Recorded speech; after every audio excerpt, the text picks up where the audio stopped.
Hello, my name is Marion Yao and welcome back to my channel. And today we are removing together a onychauxis nail. Onychauxis nail is just another fancy word for thickened nails. I know medicine is so wonderful, makes things so complicated.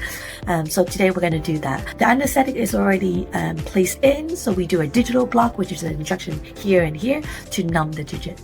Once the digit is numb, then we can remove the nail. Now, you can obviously have the option to remove the nail non-permanently, but for this patient, for various reasons, he wants to remove it permanently.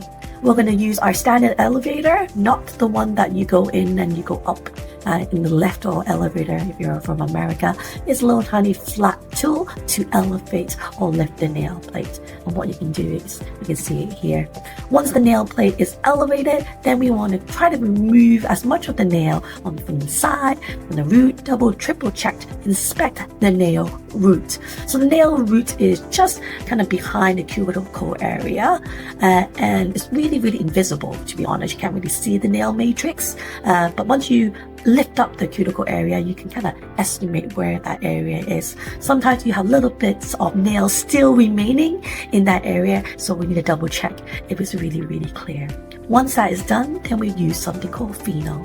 Phenol is an acid, and it is a very strong acid to kill off the root of the nail. Now, it has around anything from a 5 to 8% failure rate, and sometimes you can repeat the procedure, or you can go into something called a matrixectomy, which is where they actually cut open into the cuticle area and remove the nail matrix and then stitch it up. We do that procedure in our clinic very rarely because the phenol works quite well. Now we put the phenol on. Some people use cotton wools, so I do that. And I also like to have kind of phenol rolled up and then placed inside the cuticle area. And on average, you leave it for 3 minutes. Side effects of using phenol is that it can burn the skin, you can be allergic to it, the nail can regrow. So it can be very strong stuff, but maybe not strong enough to actually kill off the nail root.